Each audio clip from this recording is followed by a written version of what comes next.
smoke the busy, but we can always share some disease.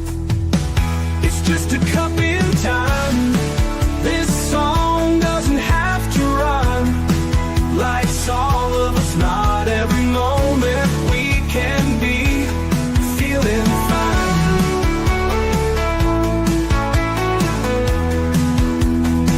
I wanna share a moment, just a second if you will, maybe even a cup of thrill.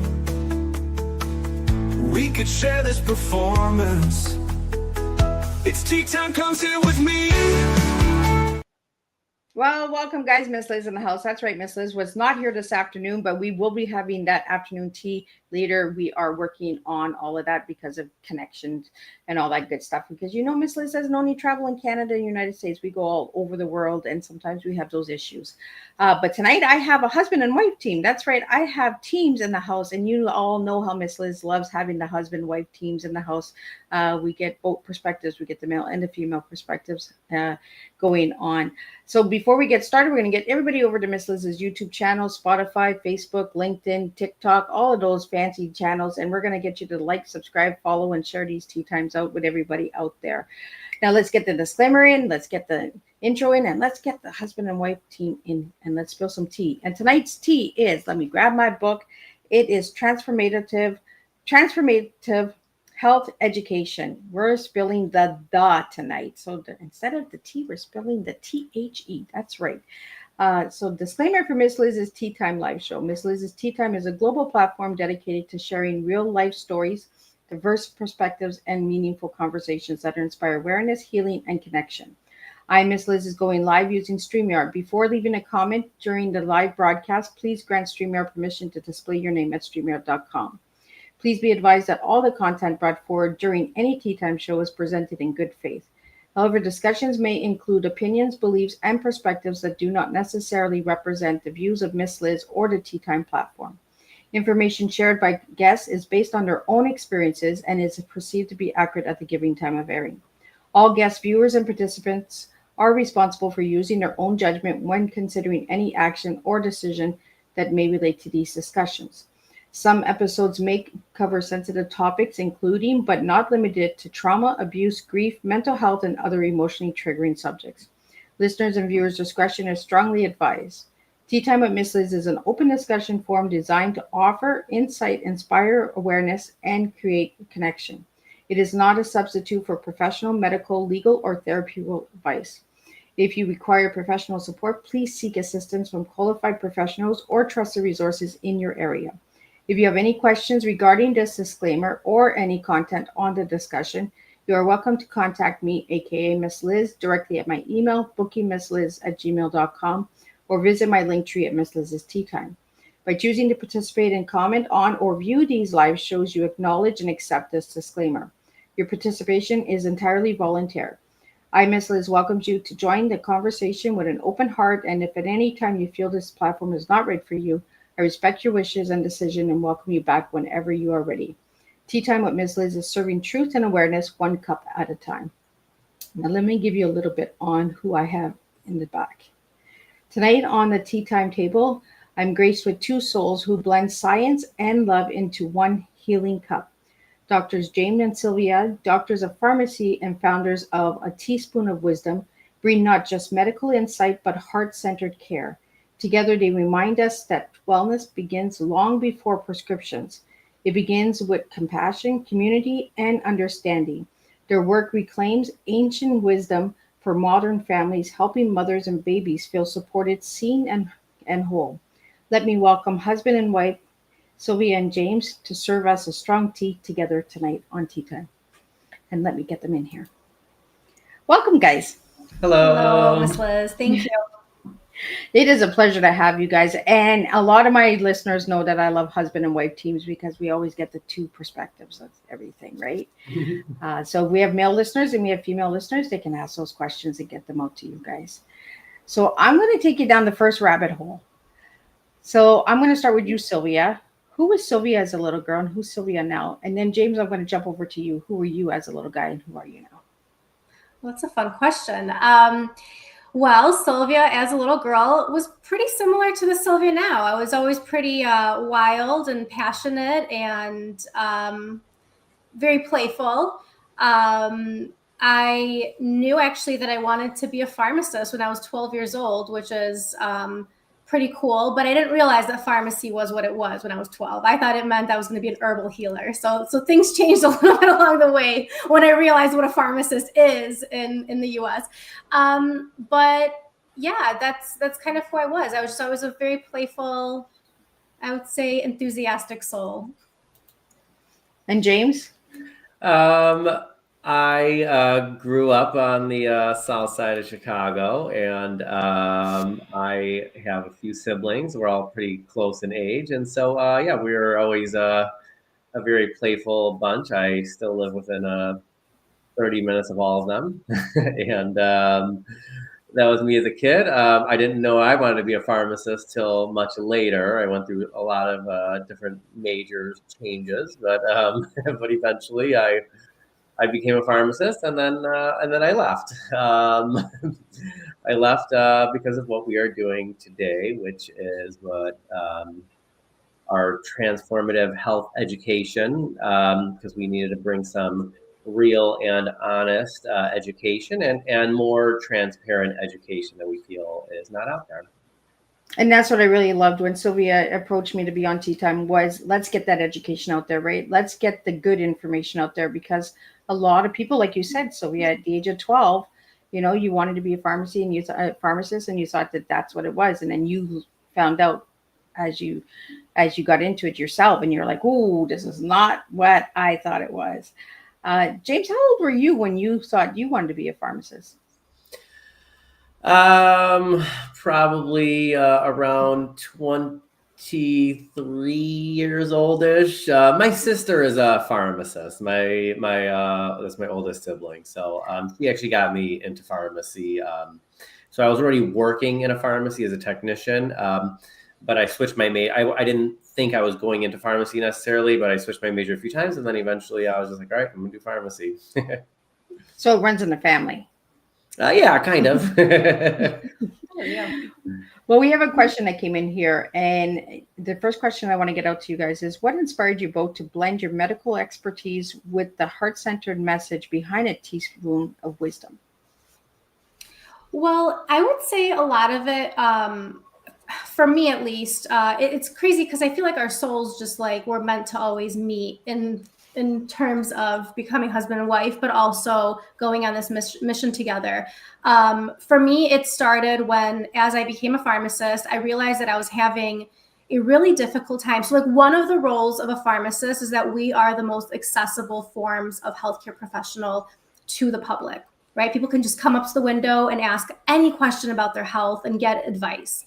And I always really believed in the power of food and lifestyle changes being the best medicine that we should always start with.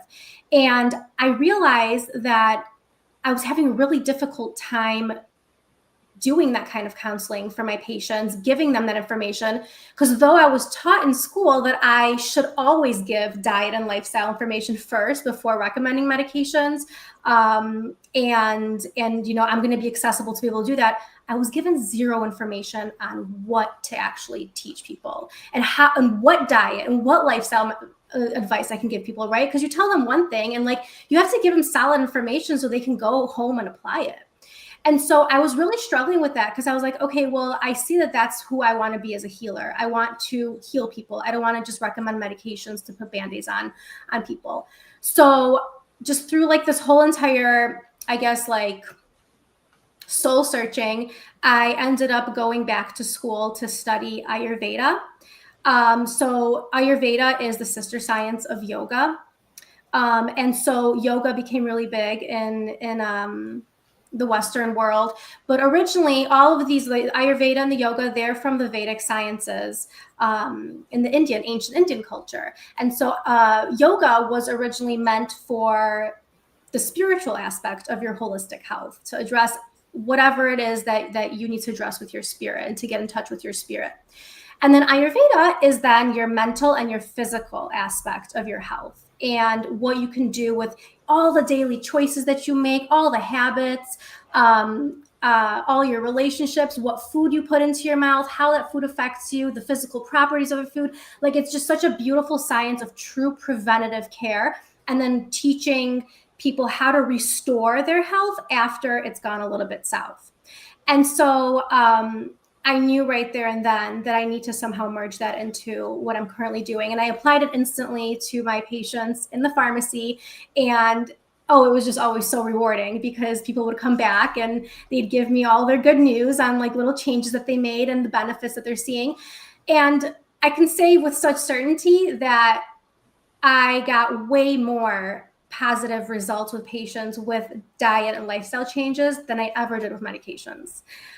Because medications just don't heal. They are temporary Band-Aids. And there's a time and a place for them, just to be very clear. There is a time and a place, but there should always be something deeper. So I guess I was gonna say, let me, and then if I bring us to like present day today, like what we're working on now, which is education. We started with a course called Wholesome Pregnancy, which is for actually fertility and pregnancy. And our big motivation was our son, who's 2 years old, beautiful soul. We realized going through everything that so many recommendations were very outdated. Some were reckless. Some didn't make sense. And I guess just from our background, we understood them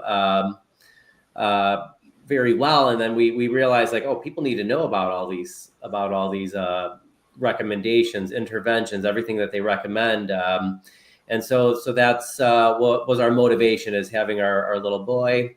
And then, so yes, we started this course here. And how did you guys get the name A Teaspoon of Wisdom?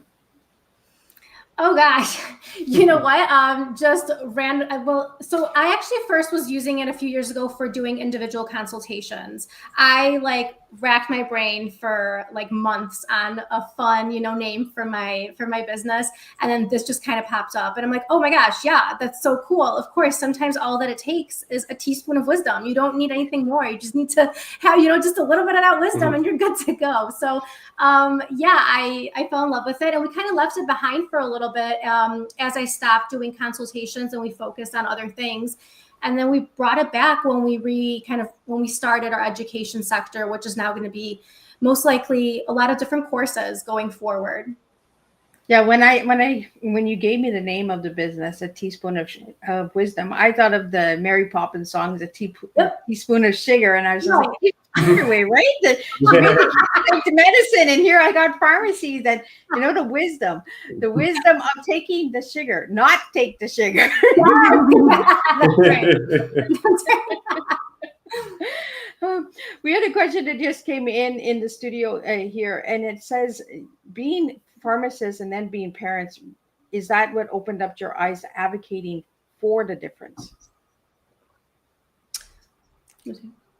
I mean, that was being parents and going through the process definitely made us realize that that we wanted good outcomes for all kids, because we do know that right now the outcomes have been declining. More chronic disease in kids, just more weaker immune systems. There's just so many complications now, and we very much understand why it's happening, and we wanted to bring that education. But yeah, as parents, we want everybody to be able to enjoy this really happy, beautiful, healthy child, and so that was like a big motivation for us. I can say that was kind of like what solidified it. But of course, so we met in the pharmacy working together.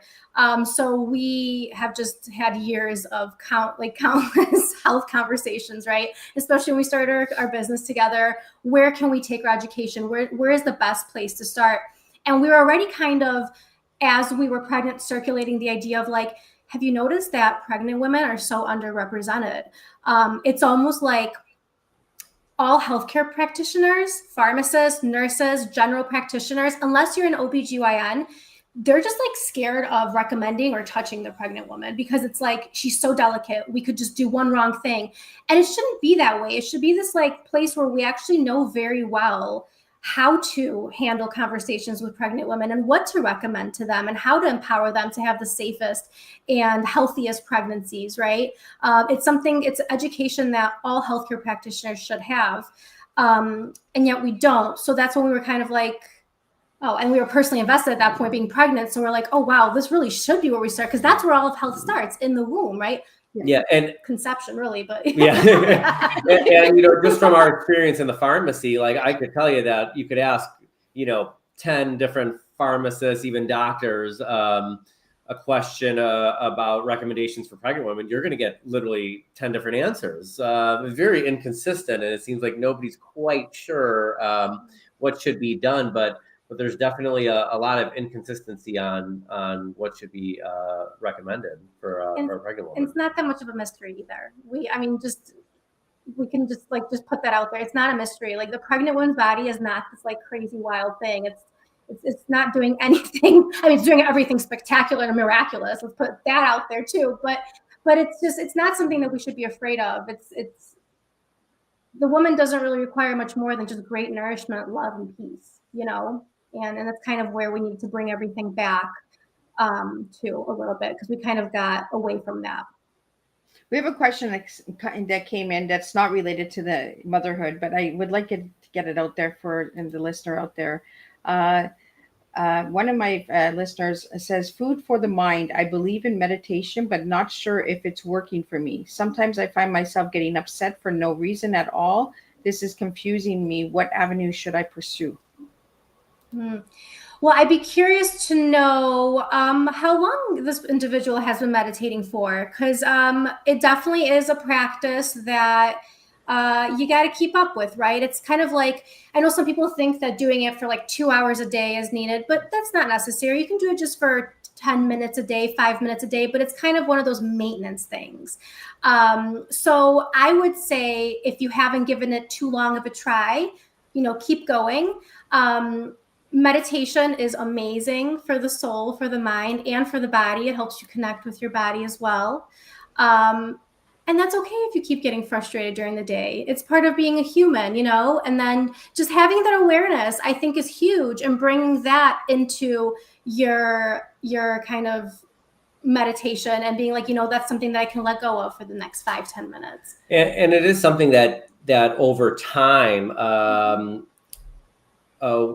what was it exactly? The brain connections and brain function increase. There's rewiring that happens as you continue to do it. So it takes time, but it's something worth sticking to for long term. It will help your brain function and connections in your brain. Mm-hmm. Sylvia, I want to get into, and James, I want to get into the wholesome pregnancy here, because I've seen a couple of things that I was not aware of. And I have my daughter-in-law is pregnant at the moment, and she's 6.5 months pregnant. So I'd like to get some of this information as well, as a concerned grandma, right? Of course. Mm-hmm. Is on your website, you have 70% of women take at least one prescription during pregnancy.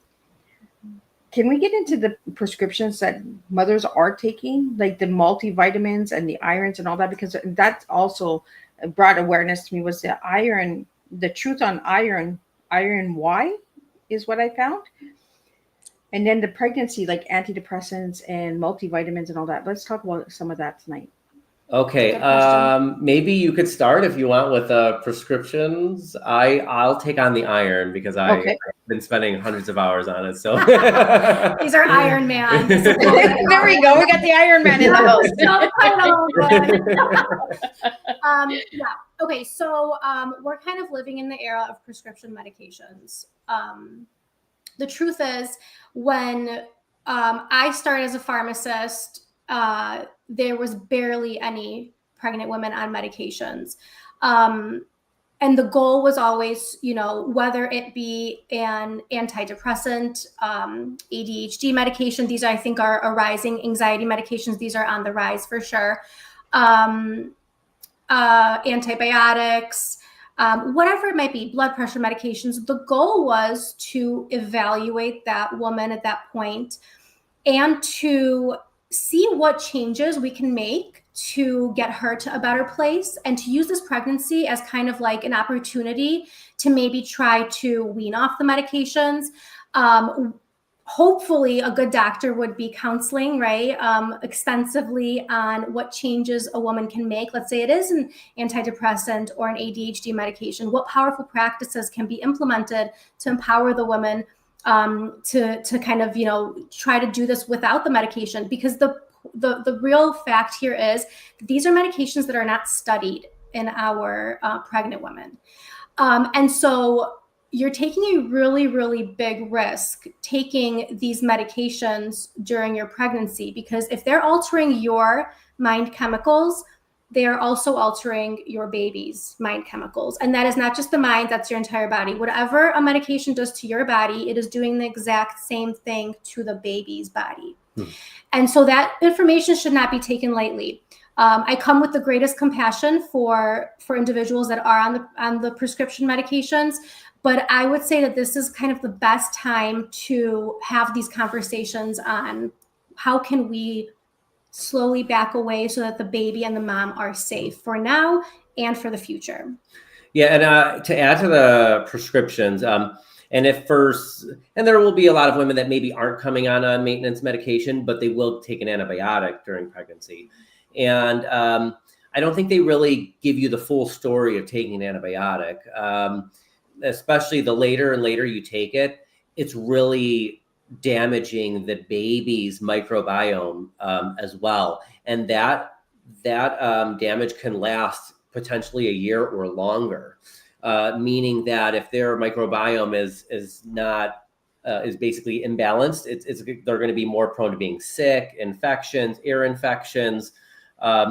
And that's the consequence and the implications of taking antibiotics in pregnancy. So we recommend always to, not just willy-nilly take antibiotics whenever you have some cold symptoms. Like it should be like an absolute need situation, not just whenever you have a cold, because the implications are pretty big.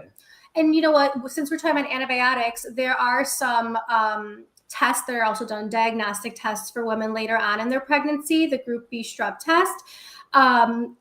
There's so much information we put in our course about this, but basically, is it 1 out of 4 women will naturally actually have that bacteria in their flora?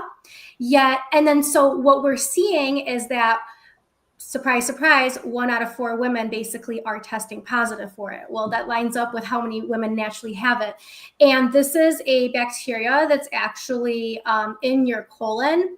And and I guess the fear that's been put out there in terms of, okay, if you test positive, we have to get you on antibiotics during labor, IV antibiotics, by the way, which is like a hit to your microbiome and the baby's microbiome, right? To start their life, right? To start their life. Day one, so the whole concern there that they put on the pregnant woman is that, okay, this is in your rectum, okay? And we're concerned that it's going to travel up to your vagina. However, like, not to make light of this, but like these bacteria, first of all, they're not modal bacteria. There's certain bacteria that can't swim on their own. These bacteria actually aren't modal. Like they're not mobile bacteria. They actually adhere to the wall, and they have a very difficult time moving unless there's like shedding and disturbance. And then we always like kind of like laugh because we're like, they would literally have to swing on vines over to your vagina and like get in there. And like, that's just not how it works, And we're kind of making light of it because it's kind of like, let's look at it for what it really is. We're making this hysteria and we're putting women, we're scaring them to thinking that they need these antibiotics. And we're really, really disservicing the mother and the baby with something that, what is the risk here? Risk versus benefit, right? So yeah. You guys are talking about the antibiotics. Is that part of the OTC medications? No, so the OTC is like all the over-the-counter medications. So the ones that I think are deemed as safe. A lot of people think. I think a lot of people think, and so they are recommended all the time. And I think the one big thing about almost all of them, none of them are studied long term to know the effects down the road for children. It's actually interesting because I know what it's been in the news lately about Tylenol in pregnancy. That's something that's been popping up lately. And there are studies that are showing that the more Tylenol you take, they actually track kids down, I think, to like 8 or 9 years old. They saw that the more Tylenol that was taken during pregnancy, the higher risk of ADHD and autism were in those kids. So, and so they saw that, but like Tylenol, it works by blocking a receptor in your brain, but it also does it for the child. So yes, when they are developing their neuronal connections, we are blocking receptors, and it's affecting them later on down the line. And so, like, you know, what we tell people in our course is that, you know, often the safety studies are based off the first trimester. So like most doctors will agree, like, oh, don't take anything during the first trimester. It's just very important. But that's because during the first trimester is when almost the whole formation of the baby happens. So, but that doesn't mean things aren't forming the next 2 trimesters. What's forming during that time is the functionality of all your organs and all the connections in your brain.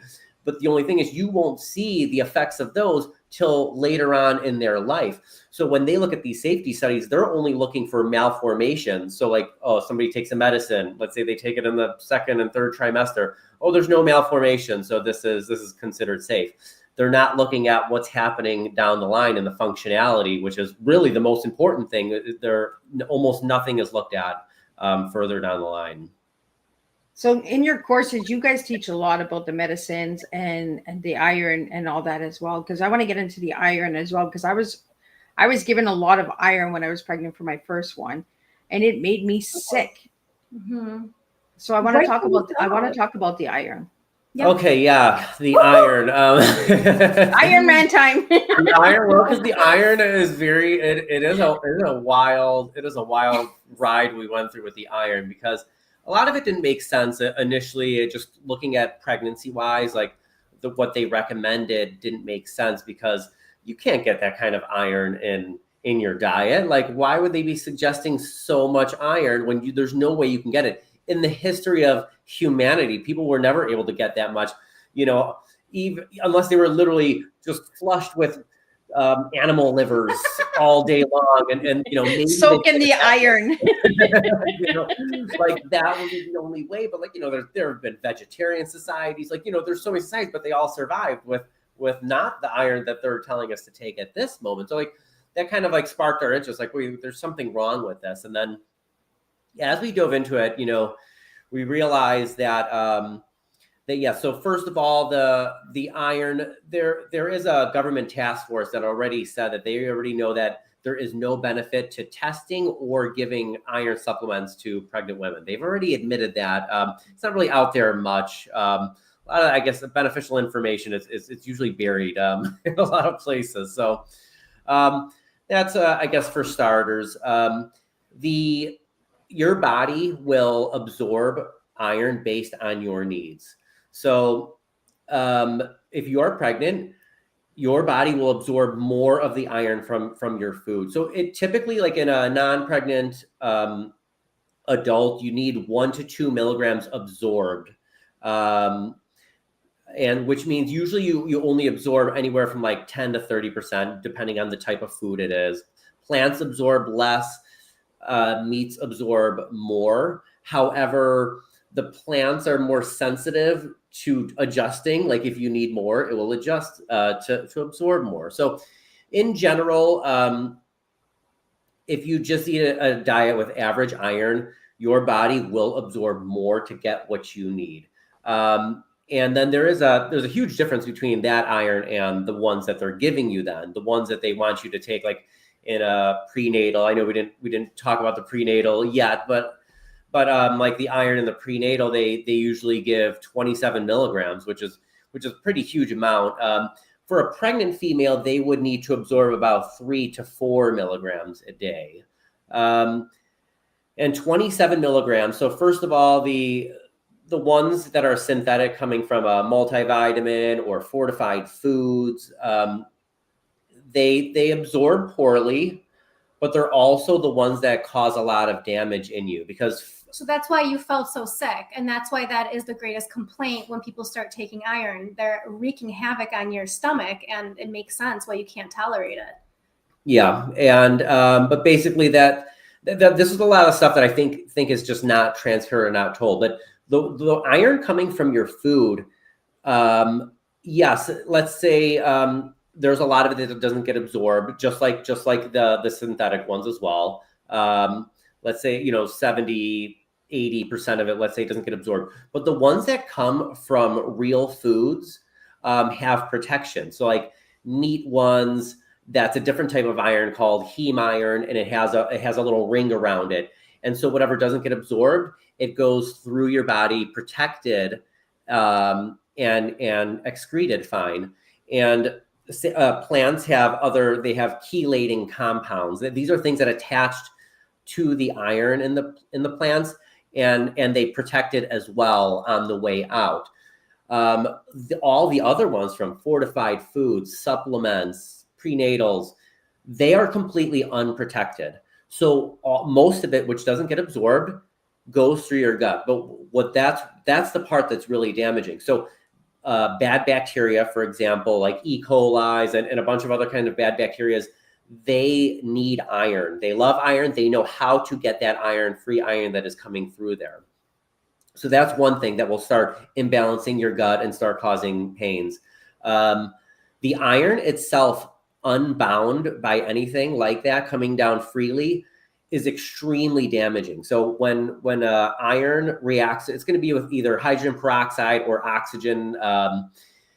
It's going to cause these hydroxyl radicals, which are the most damaging in biology. They cause a huge amount of damage. So they'll damage DNA, they'll damage cells, they'll destroy and kill cells as well.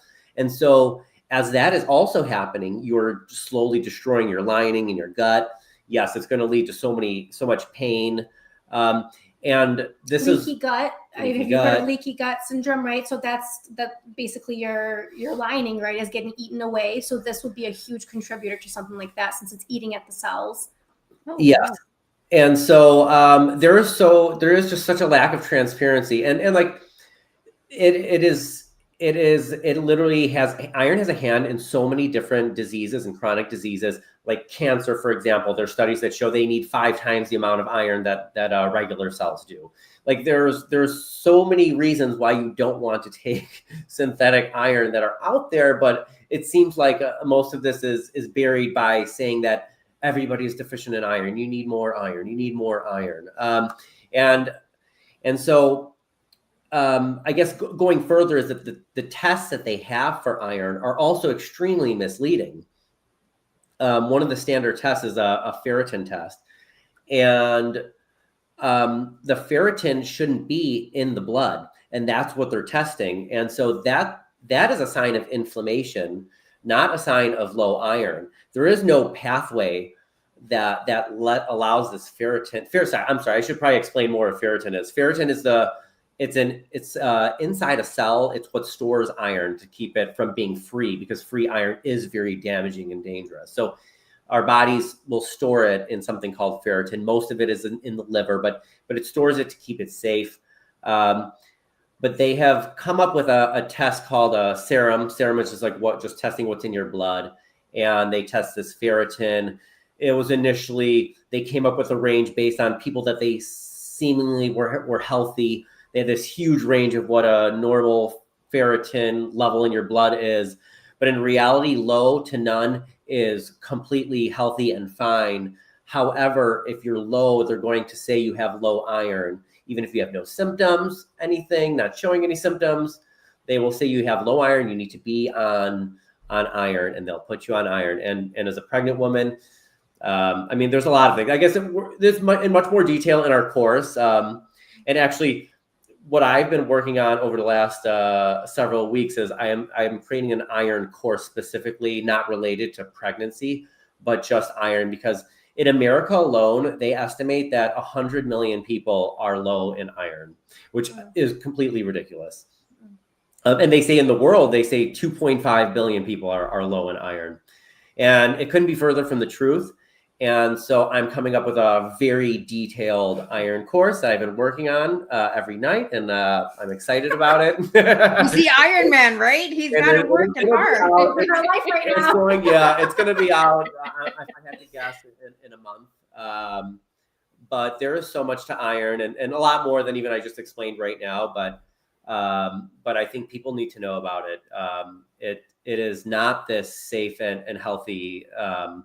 It is essential in your body, and it is a metal, but in the right proportions. And that's the thing is, like, iron works with a bunch of other minerals like copper, vitamin C, vitamin A, all these things. And these things are never in the proper proportions and in like a multivitamin, prenatal vitamin, fortified foods. And not only that, but like if I broke it down, like let's say they try to put proper proportions of all these things, of those few, let's say, minerals that they are certain work with iron, those minerals then also work with other minerals, to help those work optimally. So like it's such a complex thing of like different minerals helping different minerals work optimally in your body. They're never going to be able to replicate that in some sort of synthetic form. And iron, I think, just most significantly, and if it's free and unbound, is extremely damaging and dangerous. And that's pretty much what we're doing to people constantly. And people need to know about it.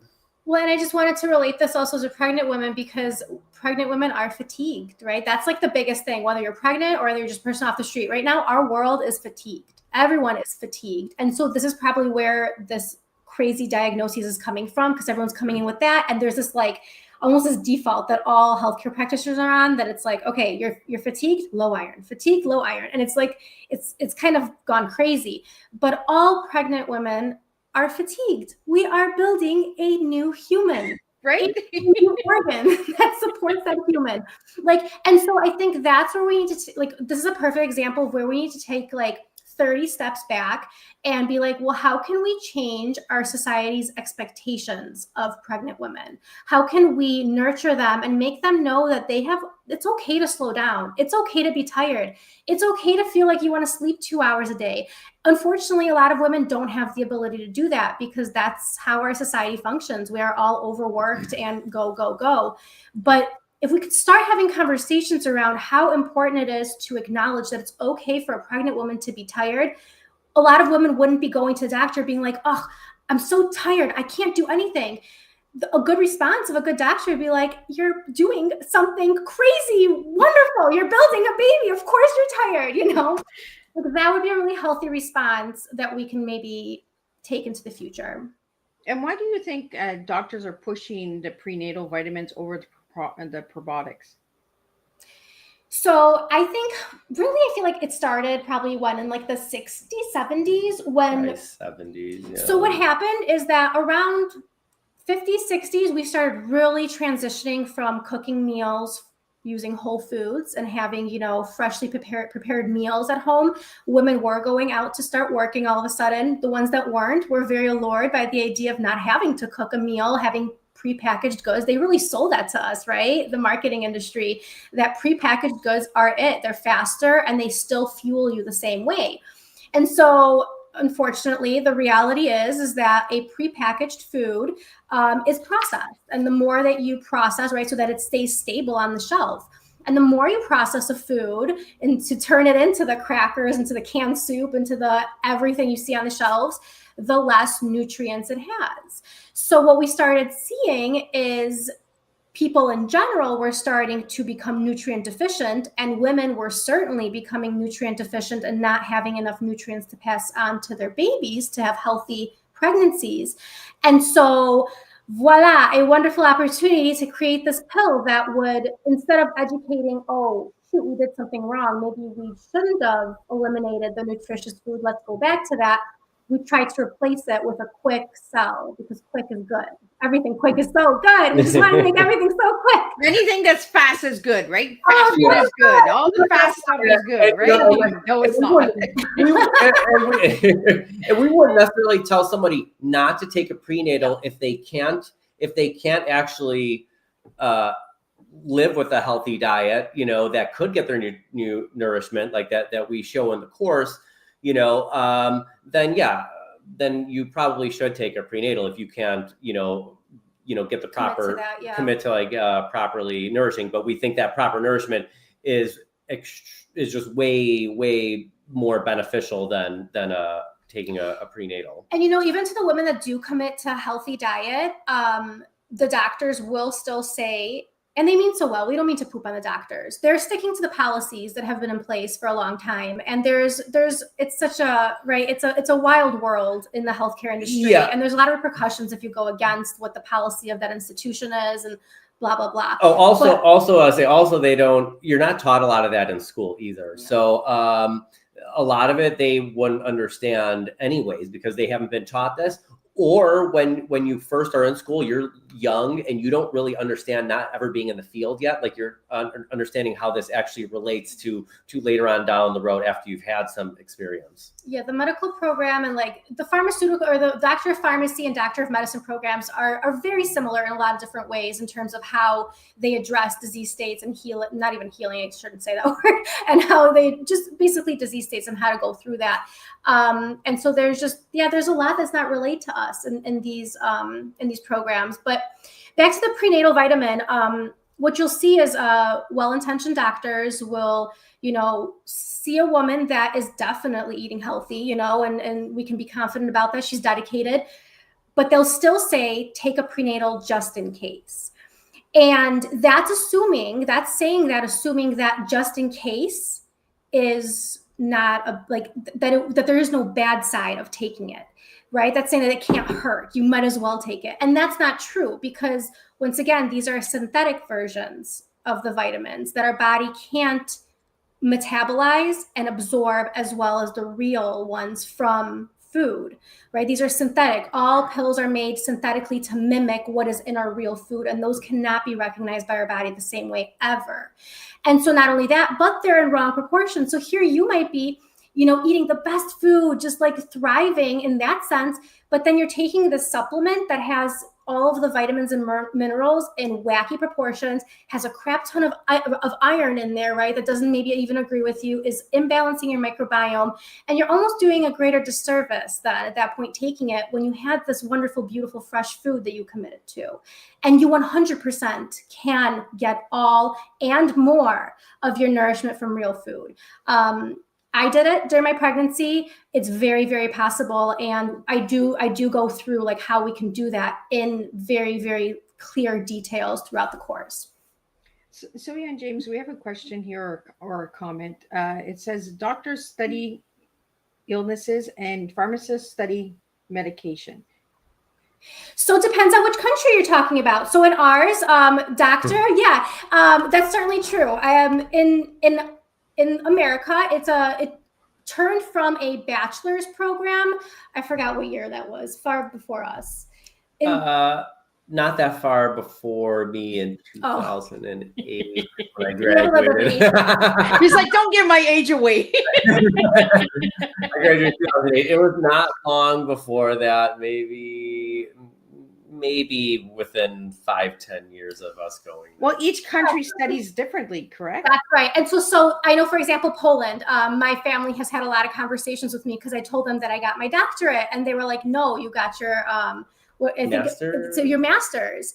And they just refused to acknowledge. I'm like, no, it's different in our country, like because it's very chemistry based over there, and that's literally what it is. They don't study disease states in Poland, like it's very chemistry based, so they know all of that about the medications.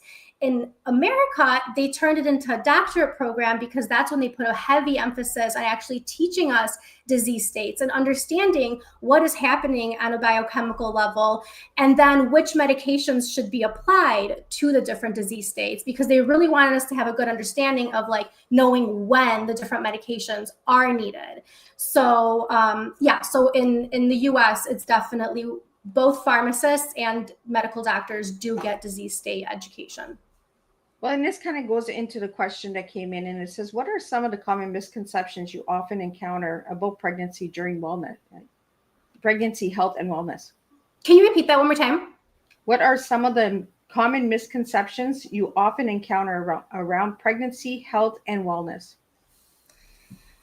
Oh gosh. Misconceptions. Well, I think the supplement thing is a big one. I know that we've been kind of. Yeah, I mean, well, well, I know we did already go through it, but prenatal vitamins and iron are probably two really big ones. But supplements in So the supplements. Let's take a step over the supplements.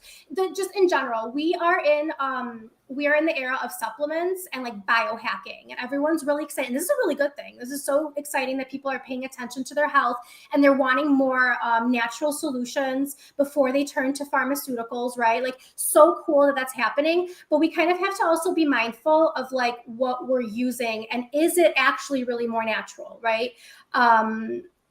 A lot of this, once again, the supplements, I would say 99% of the time, because you can get supplements that have real food products in the pills.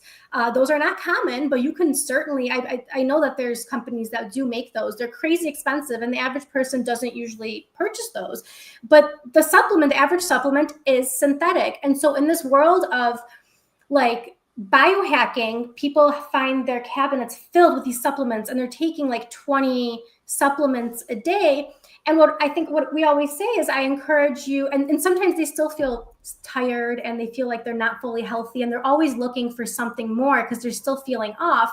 And so what I always encourage is to actually take a step away from the supplements and reinvest that money into high quality food that isn't prepackaged, that isn't fortified with synthetic vitamins, that's whole food, fresh vegetables, fruits, meats, dairy, right? High quality dairy, and to cook your meals, and to slow down.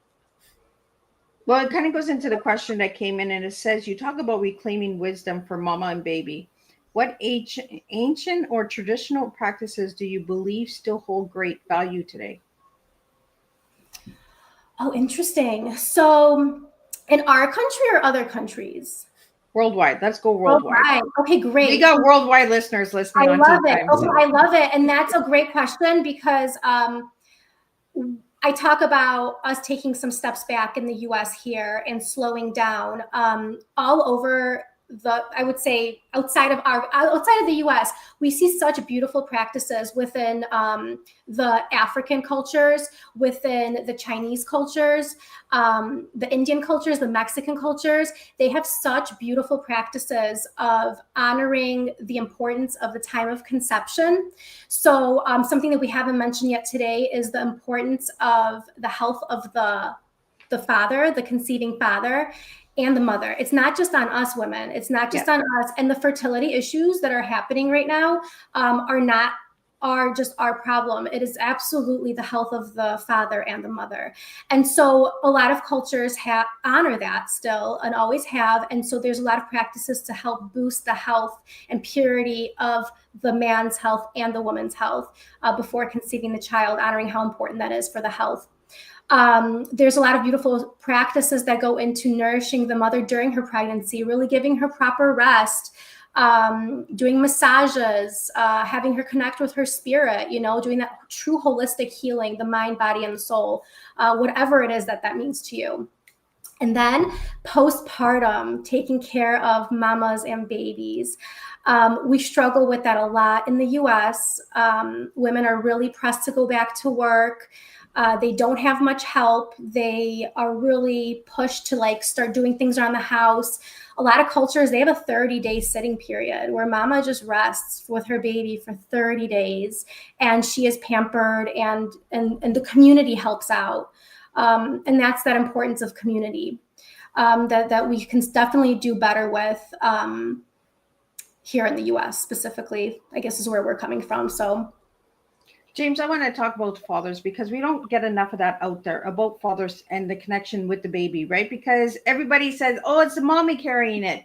But the father, the baby, the fetus also connects with the father through sound and touch and that as well, right? When the father touches the belly, the voice of the father. Let's talk about that a little bit for the fathers out there, because I have a lot of males that are listening right now and they're like, what about us fathers? Yeah, you guys are so important. Yes, I guess I have to say it's now that I've been working from home for a while now, and I did get, when I was a pharmacist, they did change it right before we had our child, they changed it to where I got 3 months off. So it was actually really great. So, awesome. Not really often heard of, for sure. Yeah. So they just changed it. So the timing is great. I got 3 months off. I got to spend with Sylvia and our son, and it was magical. And yes, just all the contact with him, spending all the time with him. Yes, we've really connected. And so like, I guess we both kind of feel like equally connected to this little guy. And it's just so great. But I think, spend time. I guess we are busy too. A lot of people go to work, they're tired. They probably want to watch some TV, I think spending the time with your child is just is priceless, because there's just the connection is just so wonderful. I don't even know how to explain it, because he is literally just all day long just smiling and laughing with us, and I just love it so much. It's just been so beautiful. Can I one thing he didn't mention about during the pregnancy, and maybe you're not aware of how much of an influence you had in that time, but I think for you men, you really have the opportunity to help us bring some peace into our lives. I think men and women, we're all kind of stressed as humanity. And I can speak from being a woman. We have like 1,000 things going through our heads at all times. And then we're building this baby, and there's hormones, and there's just so much going on. And we're not crazy. We're just going through things, right? We're doing things. And so men, you have this beautiful opportunity to bring peace. And Jim did that for me a lot. And peace is so important during the pregnancy process, because that's really, that's where your health begins. Like if you're stressed, you eat all the healthy food in the world, but your digestion is going to be affected by your stress, right? Everything's going to be affected, and your baby is certainly going to feel that. So I would say men, just bring that peace. We need more and more of it all the time. Time is flying so fast tonight. And I got so many questions. I'm going to send these questions to you guys so that we can get them answered. And you can also use that as your content, because you just started your TikTok. So maybe some of these questions, you can get that information out there to other viewers and listeners as well, right? But what legacy do you want to leave behind for A Teaspoon of Wisdom? Yeah, you know what? I think for me, just looking at what we started here, it would be really beautiful to know and to maybe even see, or just understand that we helped a lot of families have beautiful outcomes with their children, happy, healthy children. I guess that's where we're starting. I guess now I already told you I'm extrapolating out to Iron and the rest of the world. So I guess the legacy would be... The new Iron Man has been on Teatime. Always come back to Iron somehow. Yes. Well, it's one of these things that came out of what we started doing. We realized, like, oh my God, like there's just so much craziness. Yeah. But you know what? So I guess just that we're making a difference, and we're bringing some transformational education that's not out there. Or just spoken very little about, and we want to bring it to light, and just make a positive difference in people's lives and families.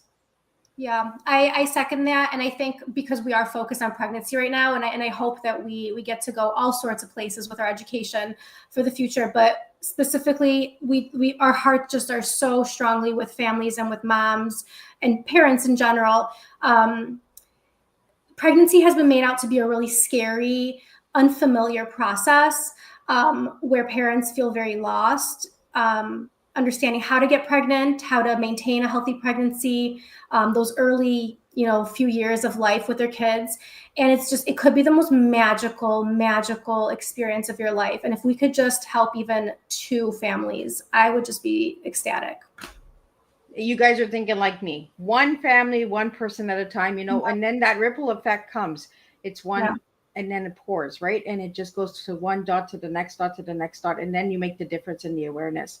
I really want to get out the course and all of that good stuff. And I noticed that if people go to your website, there's a cookbook and all of that good stuff. So you guys got to really just go over to the website. So before we wrap it up, I want to get your final words, and I want you guys to direct everybody over to the website. Spell it out for the audio listeners who might not see our video; they're the only listening, and how they can come and approach you guys and talk to you guys, and maybe have you guys as guests on their podcast as well.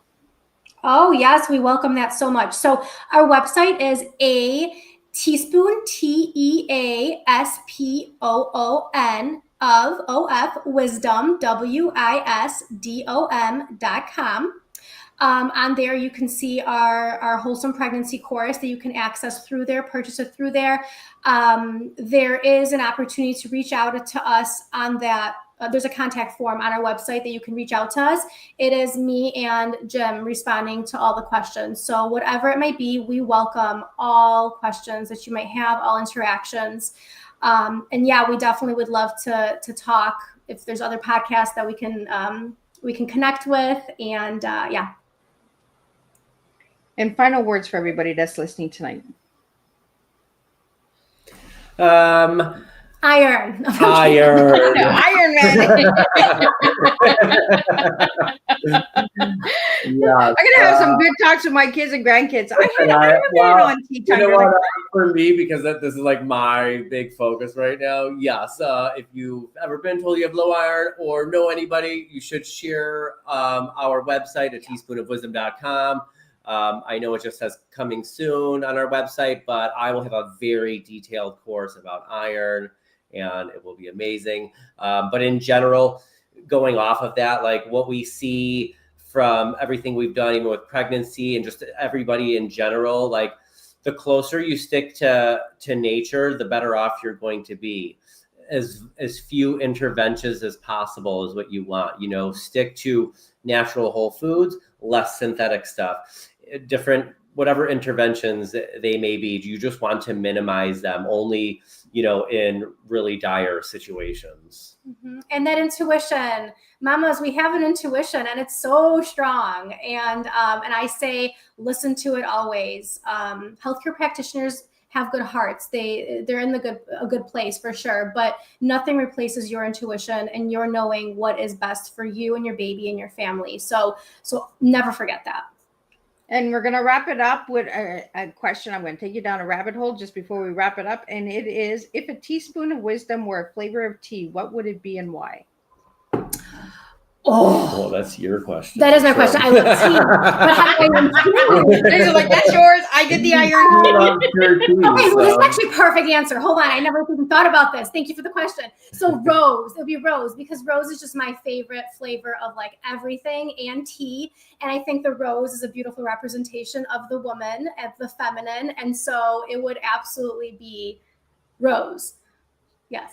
And James, do you want to try and throw I want to try. iron tea? Maybe I can think of one. Man. You drink a lot of tea. I know, I drink a lot of tea, so I'm trying to think of one. I have tea drinkers on Tea Time, guys. You know what? Only because we made some from the actual dandelions on our property. So maybe some dandelion tea. That's a good one. Oh, and if you add them together. Dandelion rose. Sounds perfect. Oh, beautiful name too for a little girl. Oh, I like that. Yes, We're right, hoping I almost slipped. Yes, son. If my son is watching, Mom almost slipped. We just did the baby reveal, and we're not allowed to. Oh my God. Don't pay attention to this list. I don't want to interrupt you earlier. Congratulations. That's so exciting. Congratulations to this is your daughter, you said, right? My son. Your son. Yeah. Congratulations. My daughter had one 4 years ago. Now she's in kindergarten. So now it's my son's turn. Yeah, and if they have any questions, have them reach out to us. Yeah, absolutely. Mm-hmm. And you know what? I'm sorry, I also didn't mention, I believe it's on our website, but my email is just my name, Sylvia, Sylvia, at ateaspoonofwisdom.com. So the same thing as our website. And I can be contacted on there as well. So for you, for your children, for anybody listening, I'm here. Yeah. Awesome. Well, it was a real pleasure having you guys on Tea Time tonight. Likewise. And I'm just going to do a wrap up here. As the evening tea settles, James and Sylvia leaves us with a reminder that true healing is an act of love. Their message speaks to every parent, healer, and human being striving for balance in a world that often forgets to slow down. Through their union of faith and knowledge, they poured wisdom that nourished far beyond the body.